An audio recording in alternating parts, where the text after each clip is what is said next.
ونعوذ بالله من شرور أنفسنا ومن سيئات أعمالنا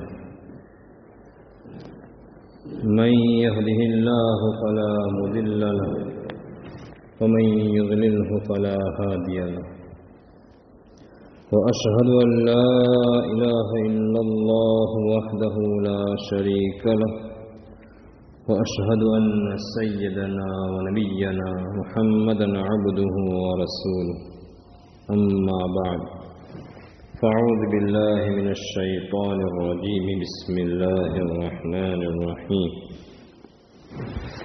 فيه آيات بينات مقام إبراهيم ومن دخله كان آمنا ولله على الناس حج البيت من استطاع إليه سبيلا ومن كفر فإن الله غني عن العالمين. وعن علي رضي الله تعالى عنه قال قال رسول الله صلى الله تعالى عليه وسلم من ملك زادا وراحلة تبلغه إلى بيت الله ولم يحج فلا عليه أن يموت يهوديا أو نصرانيا أو كما قال النبي صلى الله تعالى عليه وسلم. صدق الله العظيم وصدق رسوله النبي الكريم ونحن على ذلك لمن الشاهدين والشاكرين والحمد لله رب العالمين. محترم برادران اسلام، کئی جمعہ سے تقریباً 12 یا 13 جمعہ ہو گئے. ہمارا موضوع رزق حلال، اس کے اسباب اور پھر اس میں جو رکاوٹیں ہیں اس کے متعلق چل رہا تھا اور انشاءاللہ آئندہ بھی چلتا رہے گا. لیکن چونکہ ابھی جو دور چل رہا ہے وہ حج کے فارم بھرنے کے متعلق کچھ باتیں عرض کرنی ہیں. چونکہ یہ ایام مخصوص ہوتے ہیں، اس کے اندر اگر آدمی اس محنت کر لیتا ہے، کوشش کر لیتا ہے تو پھر کامیاب ہو جاتا ہے.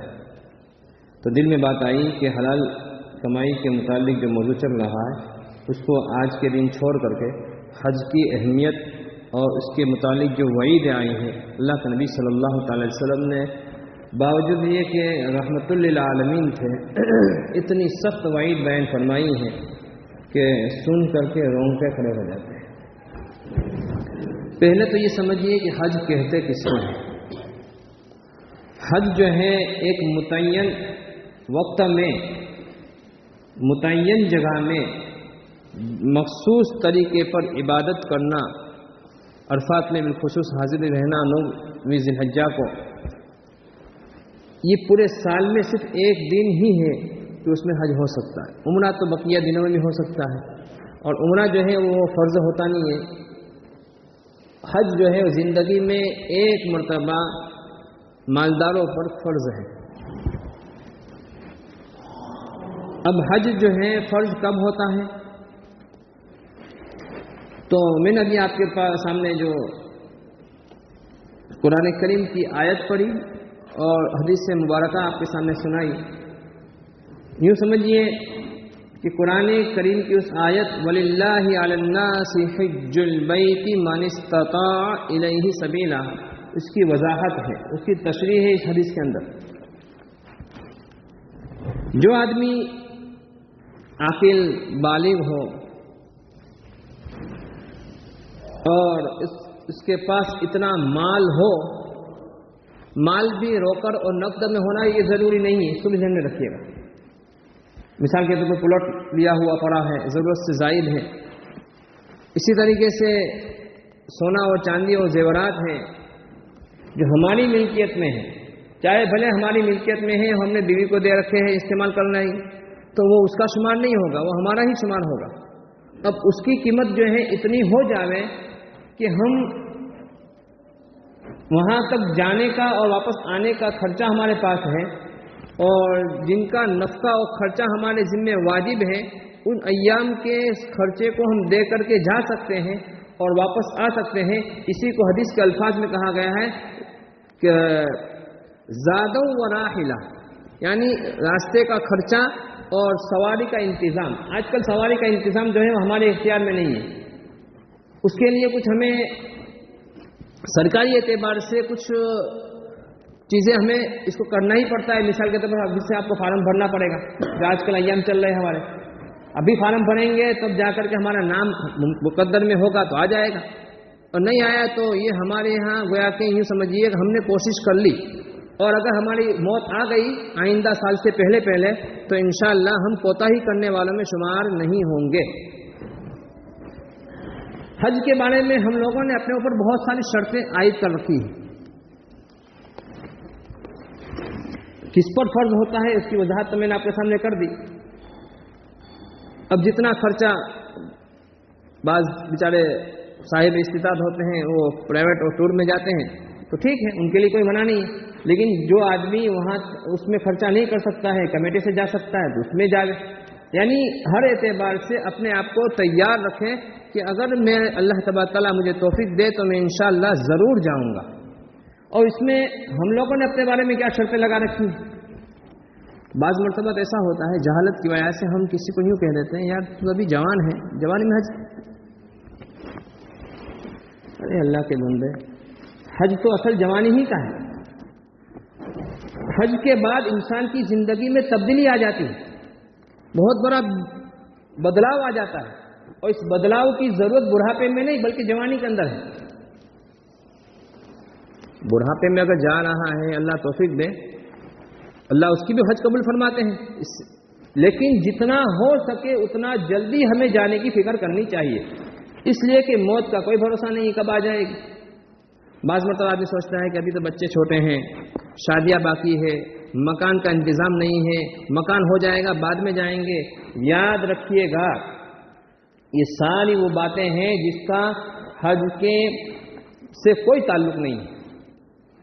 حج جس نے بھی کیا ہے، آپ پوری دنیا کے اندر ایک مثال بھی ایسی پیش نہیں کر سکتے کہ کوئی آدمی حج کر کے غریب ہو گیا ہو، فقیر ہو گیا ہو. لِيَشْهَدُوا مَنَافِعَ لَهُمْ قرآن میں ہے. وہ اس کے فوائد جو ہیں اس کو اللہ تبارک تعالیٰ وہاں پر بھی دکھائیں گے، اور انشاءاللہ آئندہ کی زندگی میں وہ اپنے فوائد کو دیکھے گا، فائدے کو دیکھے گا. اتنی برکت ہوگی اللہ تبارک تعالیٰ کی طرف سے کہ اس کو آدمی سوچ نہیں سکتا ہے. تو سوچتا ہے کہ میں بیٹیوں کی شادی کرنی ہے، بچوں کی شادی کرنی ہے، مکان بنانا ہے، یہ ساری جو ہیں شریعت سے اس کا کوئی تعلق نہیں ہے. میں نے گزشتہ یا اس سے پہلے ایک حدیث سنائی تھی آپ کو، اعظم النکاح برکتاً ایسرہ مؤونۃ، کہ سب سے برکت والا نکاح وہ ہے جس کے اندر خرچہ کم ہو. اللہ کے نبی صلی اللہ تعالی وسلم فرماتے ہیں وجعلوہ فی المساجد، اور اس نکاح کو مسجدوں میں کیا کرو. اللہ کا شکر ہے ہمارے یہاں مسجدوں میں کرنے کا معمول ہے، اللہ تبارک تعالیٰ اس کو باقی رکھے. ورنہ آج کل جو ہے پنڈالوں کے اندر، اسی طریقے سے جماعت خانوں کے اندر اور دوسرے جیسے ہم دیکھتے ہیں ایسے ایسے نکاح ہوتے ہیں جو مسجد سے دور ہوتے ہیں، اس کے اندر مخلوط مجمع ہوتا ہے، عورتیں بھی ہوتی ہیں اور مرد بھی ہوتے ہیں، پھر شوٹنگ بھی ہوتا ہے، نہ جانے کیا کیا ہوتا ہے. تو یہ سارے جو ہیں. اچھا، اسی طریقے سے ولیمہ سنت ہے نکاح میں، تو ولیمہ کے لیے بھی کوئی لمبا چوڑا خرچ کی شریعت نے گویا کہ مجبور نہیں کیا ہمیں. مثال کے طور پر جس کا نکاح ہوا ہے، میں بہت آسان شکل بتا رہا ہوں آپ کو. مثال کے طور پر اجتماع میں نکاح ہوا ہے. اب اجتماع میں اس نے 4-5 ساتھیوں کو، دوستوں کو جمع کیا، اس کا پاس لے کر کے چل بھائی میری طرف سے ولیمہ ہے، اس کا ولیمہ ہو جائے گا. اتنا آسان ہے شریعت نے. ہم نے شریعت کو مشکل بنا دیا. ولیموں کے اندر دیگے چڑھانے کی کوئی ضرورت نہیں ہے. اللہ کے نبی صلی اللہ تعالی علیہ وسلم نے جو ولیمہ کیے ہیں بہت مختصر کیے ہیں، بہت آسان ہے. خیر وہ کسی اور موقع پر انشاءاللہ وضاحت کی جائے گی. لیکن مطلب کہنے کا یہ ہے کہ نکاح، بچوں کی شادیوں کی وجہ سے، مکان کی وجہ سے آدمی حج میں تاخیر نہ کرے. اللہ کے نبی صلی اللہ علیہ وسلم فرماتے ہیں کہ اگر اس نے تاخیر کی اور وہ مر گیا تو اللہ کے نبی صلی اللہ علیہ وسلم باوجود یہ کہ رحمت للعالمین تھے، فرماتے ہیں کہ ان یموت یہودیا او نصرانیا، کہ وہ یہودی ہو کر مرے یا نصرانی ہو کر مرے، اللہ تبارک تعالیٰ کو اس کی کوئی پرواہ نہیں. دیکھو یہاں پر یہ نہیں کہا مشرک ہو کر کے مارے، ذرا غور کیجیے گا. اقیم الصلاۃ ولا تکونوا من المشرکین، نماز کو پڑھو اور مشرکوں میں سے مت ہو جاؤ. وہاں پر تو مشرکین کہا اس لیے کہ مشرکین جو تھے نماز نہیں پڑھتے تھے، لیکن مشرکین جو تھے وہ حج کیا کرتے تھے. زمانہ جاہلیت میں بھی حج کا معمول تھا، اور اللہ کے نبی صلی اللہ تعالی علیہ وسلم نے جو اپنے آخری حج فرمایا اس سے 1 سال پہلے سن ہجری 9 کے اندر حضرت صدیق اکبر رضی اللہ تعالیٰ عنہ کو حج کے لیے بھیجا تھا. اور اس کے بعد جو ہے مشرکین کے لیے حج کرنے پر پابندی لگ گئی کہ آئندہ کوئی گویا کہ مشرک جو ہے حج نہیں کر سکتا. تو اس وجہ سے روایت کے اندر یہود و نصرانی فرمایا ہے، معلوم ہوا کہ یہود و نصارہ جو ہیں وہ حج نہیں کرتے تھے. حضرت عمر فاروق رضی اللہ تعالیٰ عنہ فرماتے ہیں، یہ بات حضرت شیخ رحمۃ اللہ علیہ نے فضائل حج میں لکھی ہے، فضائل اعمال میں. ہم اس کو پڑھیں، اور خصوصاً جس کا ارادہ ہو یا ارادہ تو ہو رہا ہے کہ اس سال بھروں کا آئندہ سال بھروں، تو وہ تو ضرور اس فضائل اعمال میں جو وعید بیان کی گئی اس کا مطالعہ کرے، اس کو پڑھے، تو انشاءاللہ اس کے دل کے اندر جذبہ ہو جائے گا کہ نہیں مجھے حج میں جانا ہے. اور ہمیں بھی چاہیے کہ ہمارے آس پاس میں ایسے لوگ ہوتے ہیں جو واقعی اس کے جانتے ہیں کہ یہ حج ان کے پر فرض ہو چکا ہے، تو ان کو جا کر کے ان کو سمجھاویں. اگر وہ ہمارے سمجھانے کی وجہ سے چلے گئے، اپنے پیسے سے وہ جائیں گے، لیکن ثواب ہمیں ملے گا، مفت کا ثواب ملے گا. الدال علی الخیر کفاعلہ، کسی بھلائی کو رہنمائی کرنے والا ایسا ہی ہے جیسا کہ اس کو کرنے والا ہے. ہمارے کہنے کی وجہ سے، ہمارے سمجھانے کی وجہ سے اگر وہ چلا گیا تو انشاءاللہ اس کے حج کا ثواب بھی ہمیں اللہ تبارک و تعالیٰ عطا فرمائیں گے.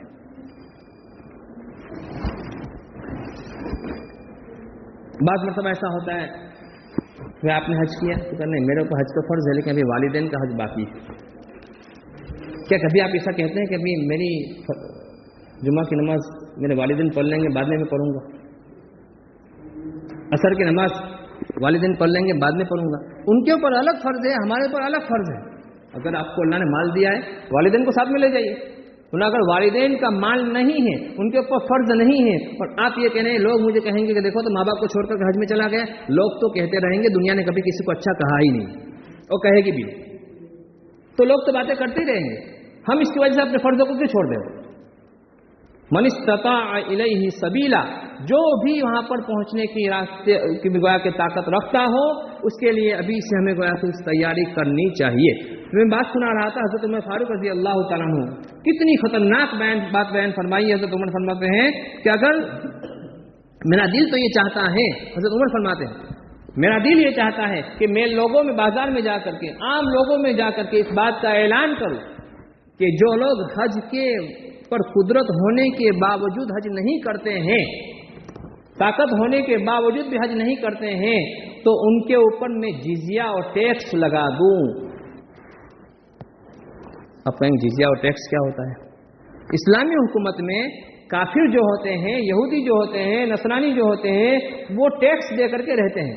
معلوم یہ ہوا ٹیکس جو ہے مسلمانوں پر نہیں ہوتا ہے بلکہ کافروں پر ہوتا ہے.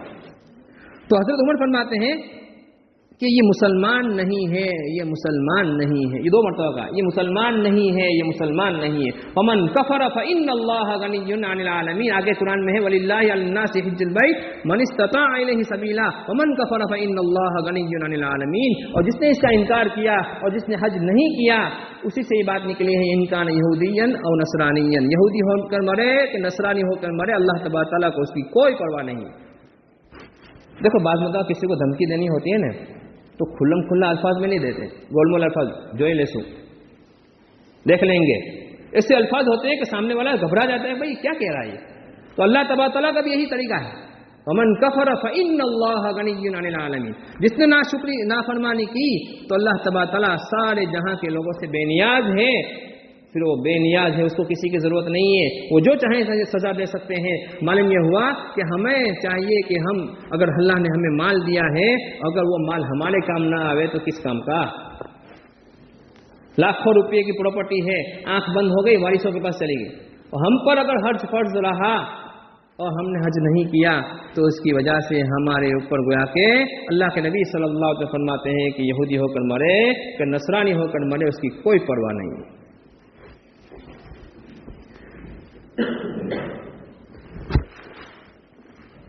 آدمی یہ نہ سوچے کہ میں اگر اللہ نے توفیق دی ہے تو بھی اور نہیں گیا ہے تو بھی. دیکھو یہ موت تو جگہ ایسی ہے، جو نہیں گئے ہیں نا وہ ترستے ہیں، جو نہیں گئے ہیں وہ ترستے ہیں، اور گئے ہیں نا وہ تڑپتے ہیں کہ بار بار جائیں. امام اعظم ابو حنیفہ رحمۃ اللہ تعالی علیہ کے بارے میں آتا ہے کہ امام صاحب رحمۃ اللہ علیہ نے تقریباً 55 حج فرمائے. آج ہم ایک حج میں جانے کے لیے سوچتے ہیں. 55 ذرا سوچیے تو صحیح، 55 سال مسلسل حج میں گئے ہوں گے. تو آج اللہ نے ہمیں مال دیا ہے. حدیث میں تو یہ بھی آتا ہے کہ اگر اللہ تبارک تعالیٰ نے کسی کو مال دیا ہو تو کم سے کم 5 سال میں ایک مرتبہ حج میں جاوے. کم سے کم 5 سال میں ایک مرتبہ حج میں جاوے. اچھا، جو لوگ حج میں جاتے ہیں اس کے متعلق اللہ کے نبی صلی اللہ علیہ وسلم فرماتے ہیں کہ کوئی آدمی مکۃ المکرمہ سے عرفات میں جائے گا نا 9 ذی الحجہ کو، تو اس کے لیے 7 کروڑ نیکیاں ملتی ہیں. 7 کروڑ روپے اگر ہمیں کچھ ملتے ہو تو ہم منہ میں پانی آ جائے گا سن کر کے. 7 کروڑ نیکیاں. اب اندازہ کیجئے کہ ایک نیکی ہمارے لیے دنیا اور دنیا کی تمام چیز سے بہتر ہے. تو 7 کروڑ نیکی کتنی بڑی فضیلت ہے. اس کے علاوہ 400 آدمیوں کی قیامت کے دن سفارش کرے گا حاجی اپنے خاندان کی. اور بعض روایتوں کے اندر 400 نہیں بلکہ 400 گھرانے کی سفارش کرے گا. تو ہمیں ان روایتوں کو سن کر کے، ان وعیدوں کو سن کر کے بالکل پکا ارادہ کرنا چاہیے کہ ہم آج ہی سے اس کی کوشش کریں گے انشاءاللہ. اور جو ہمارے آس پاس میں سے لوگ ہیں اور واقعی اس کے اوپر حج فرض ہو چکا ہے، ہم ان کو بھی انشاءاللہ سمجھائیں گے اور کوشش کریں گے کہ اللہ تبارک تعالیٰ ان کو بھی قبول فرما لے. یاد رکھیے گا، قبولیت اللہ تبارک تعالیٰ کی طرف سے آتی ہے. آدمی یہ نہ سوچے کہ مالدار وہاں پہنچتے ہیں. بہت سے ایسے لوگ ہیں جن کے ایک جیب کے اندر 1 روپیہ نہیں ہوتا ہے لیکن ہر سال حج کرتے ہیں. اللہ جس کو بلا لے وہ تو اللہ کا گھر ہے. اللہ بلائیں گے تو ہم جائیں گے. وَأَذِّن فِي النَّاسِ، اللہ تبارک تعالیٰ نے حضرت ابراہیم علیہ السلام سے فرمایا تھا کہ اعلان فرما دیجئے کہ لوگ آؤ، میں نے اللہ تبارک تعالیٰ کا گھر تعمیر ہو چکا ہے، آپ آئیے. اور اس وقت ہم تمام میں سے جس نے بھی لبیک کہا ہوگا انشاءاللہ، اور جتنی مرتبہ کہا ہوگا، معلوم ہوتا ہے امام اعظم ابو حنیفہ رحمۃ اللہ علیہ نے 1 مرتبہ نہیں بلکہ 55 مرتبہ کہا تھا لبیک لبیک لبیک اللہم لبیک. تو جتنی مرتبہ لبیک کہا ہوگا اتنی مرتبہ وہ حج میں ضرور جائے گا. لیکن اس کے لیے ہمیں مال جو ہے وہ سبب ضرور ہے. اس کے لیے کوشش کرنی چاہیے، محنت کرنی چاہیے، اور کچھ نہ کچھ ہمیں اللہ تبارک تعالیٰ سے مانگنا بھی چاہیے.